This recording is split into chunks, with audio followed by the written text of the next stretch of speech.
পরীক্ষা দিতে পারে না। উচ্চ মাধ্যমিক পরীক্ষাটা কি কারণে দিতে পারেন? কেন দিতে পারেন? এই সন্দেশখালী পুলিশের জন্য তো। আগের বার যখন মারপিটটা হয়েছিল, এরকম সন্দেশখালী পুলিশ থাকলে আমাদের মাঠে ঘাটে লুকাতে হতো কি? 12 বছর তাদের এই কারেজটা অ্যাকোয়ার করতে লেগেছে।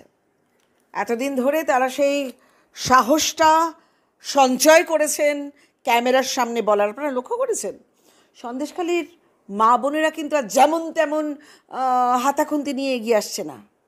ওরা একদম পরিষ্কার পরিপাটি শাড়ি টাড়ি পরে যেমন করে আমরা অফিসে যাই ঠিক তেমনি করে ঝাঁটা নিয়ে কোদাল নিয়ে কুড়ুল নিয়ে চলে এসছে।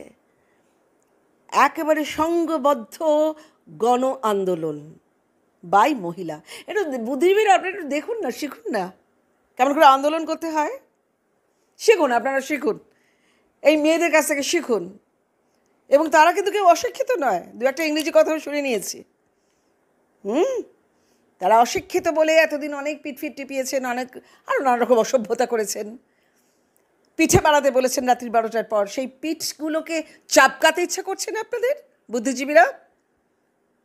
নাকি আপনারা একেবারে লল্লর করছেন? এত লল্লরে হবেন না। প্রতুলদা, তুমি সেদিনকে 21 তারিখে গাইলে আমি বাংলায় গান গাই, আমি বাংলার গান গাই, বাংলার মা বোনেদের ইজ্জত সম্ভ্রমহানি হচ্ছে, সে নিয়ে তো কই গান বাঁধলে না।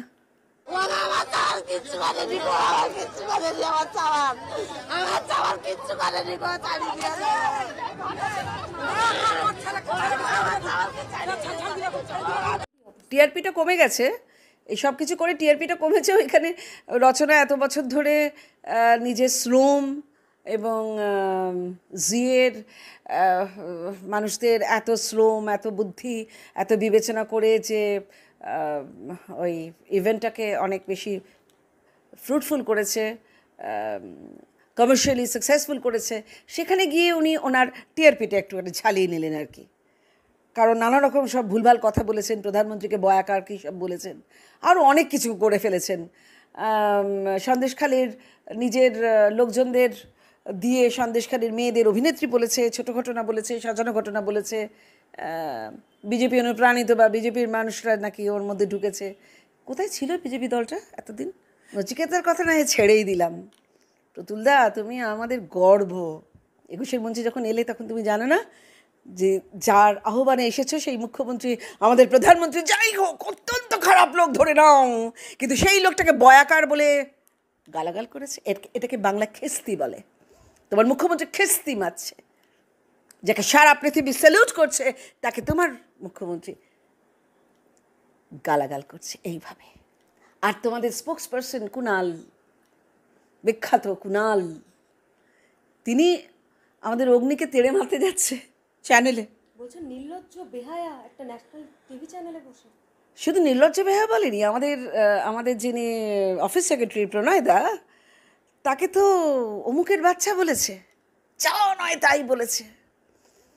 আর সুমন শুধু ও মাই গড বলে ছেড়ে দিয়েছে। আপনারা ভাবুন। ওর নামে এফআইআর করেছে, তার নামে এফআইআর করেছে, জামিন অযোগ্য এফআইআর করেছে। কিছু বলার নেই। কিন্তু সন্দেশখালী কিন্তু just the tip of the iceberg. সমস্ত জায়গায় সন্দেশখালী রয়েছে। আমাদের কলকাতায় তো সাংঘাতিক, এবং আমাদের ট্রেডে তো সাংঘাতিক। তুমি আমার নও, তুমি কারণ নও, তুমি ডিলিট। ঠাসিয়ে চড় মারতে ইচ্ছা করে এই সমস্ত সিস্টেমের। দাদাগিরি শুধু নয়, দাদা তো দাদা, এরা শাহজাহান, সম্রাট শাহজাহান সব, এদের হাতে সমস্তটা নির্ভর করছে। সুতরাং শাহজাহানরা শুধু সন্দেশখালীতে নয়, হুগলির যে মাটিকে ধরে নিয়ে গিয়ে সারা রাত্রির ধরে অসম্ভব অত্যাচার করলো, যার ছেলে নাকি চুরি করেছে বলে পুলিশটি ভেবেছে এটা কি দেশ, এটা কোন রাজ্য? আপনারা যারা তৃণমূলকে সমর্থন করেন, আমি তাদেরকে জিজ্ঞেস করছি, আপনারা কাদের সমর্থন করছেন? হ্যাঁ, এটা নিষ্ঠুর একটা পাশবিক একটা জাত। আমি জাত বলতে বাধ্য হলাম, কারণ এরা একটা জাত, দল নয়। না, এরা দল নয়। যে দলকে সমর্থন করেছিল তার জন্য অনেক অনেক বেশি অন্য রকম একটা আইডিয়ালিজম ছিল। সেই দলটি এখন একটা নৃশংস একটা জাতে পরিণত হয়েছে, পাশবিক একটি জাতে পরিণত হয়েছে। সেখান থেকে বেরোতে হবে আমাদের। একটাই shame on police, shame on the government। আপনাদের উপর এতগুলো মানুষ, আপনারা এত পপুলার, এতগুলো মানুষ, এবং প্রত্যেকটা ভোটের আগে আপনারা কিছুতেই সুষ্ঠু ভোট হতে দেন না। ছেড়ে দিন এবার। তারা সন্দেশখালীর মেয়েরা বলছে, আমাদের বলে যে ও ভোট হয়ে গেছে, কোনোদিন ভোট দিতে পারিনি। ওরা বলছে আমরা কোনোদিন ভোট দিতে পারিনি, আমাদের বলে যে ভোট হয়ে গেছে। আর আমি বাংলার মানুষদের হাত জোর করে বলছি, এবার তো অন্তত be vocal for the local causes. ছেড়ে দিন কোথায় কি হয়েছে। আপনাদের কিছু হলে আপনারা উত্তরপ্রদেশ দৌড়চ্ছেন, মণিপুর দৌড়চ্ছেন, এখানে দৌড়চ্ছেন, সেখানে দৌড়চ্ছেন। পাশের বাড়ির মাটি, তার সম্ভ্রম নষ্ট হচ্ছে। উচ্চ মাধ্যমিকের পরীক্ষার্থী, তাকে ধরে নিয়ে যাচ্ছে। যে মাটি শুয়ে আছে, মানে গাড়ির সামনে শুয়ে আছে সুবিচারের জন্য, তার উপর পুলিশ গাড়ি চালিয়ে দিচ্ছে, তার পায়ের উপর। এবং তারপর তাদের সব সেলিব্রিটি বিধায়ক, সেলিব্রিটি সাংসদ, তারা বলছে যে এটা ছোট ঘটনা, হয় চুপ করে আছে, নইলে বলছে সব অভিনেতা অভিনয় করছে। যদি আপনাদের বাড়িতে এটা হতো, আপনার বাড়ির, ভগবান না করুন এখনো আপনাদের বাড়িতে আগুন লাগেনি,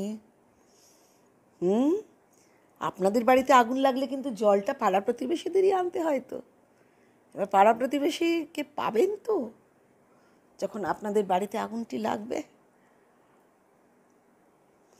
আমার কাছে বহু মানুষ বলেছে যে এই 500,000 টাকাটা আমরা নেব, কিন্তু আমরা ভোট দেব না তৃণমূলকে। নিশ্চিন্তে থাকো দিদি, আমরা ভোট দেব না তৃণমূলকে। আমি না আর বলতে পারলাম না যে কাকে ভোট দেবে। বলেছে আমরা 500,000 টাকা নেব, কারণ আমাদের ছেলেপুলেরা বেকার, তাদের চাকরি অবলুপ্ত করেছে, আমরা নেব টাকা, কিন্তু আমরা ভোট দেব না তৃণমূলকে। ওদের মধ্যে একজন খুব ইয়াং মেয়ে, কত 22-23 বছর বয়স, বলে আমার নাম করে বলে দেবেন, আমার নাম করে বলে, অ্যাজ ইফ যেন মুখ্যমন্ত্রী আমার বন্ধু। মুখ্যমন্ত্রী তো আমাদের বন্ধু হওয়ারই কথা ছিল, চরম শত্রু হয়ে গেলেন। হ্যাঁ, চরম শত্রু হয়ে গেলেন তাদের। ওরা 500,000 টাকা আপনাদের থেকে নেবে, বলছে আমাদের সম্ভ্রমের মূল্য 500,000, 1200, আমাদের সম্ভ্রমের মূল্য। এবং প্রত্যেকে যাদেরকে আপনারা নষ্ট করবেন না টাকা, আমি বলে দিচ্ছি, ভোট দেবে না আপনাদের, বলে দিয়েছে। ভোটটা তাহলে আপনাদের লুট করতে হবে, প্রতিবার যেভাবে লুট করেন চেষ্টা করুন এবার ভোট লুট করার। আমরাও আছি, দেখব।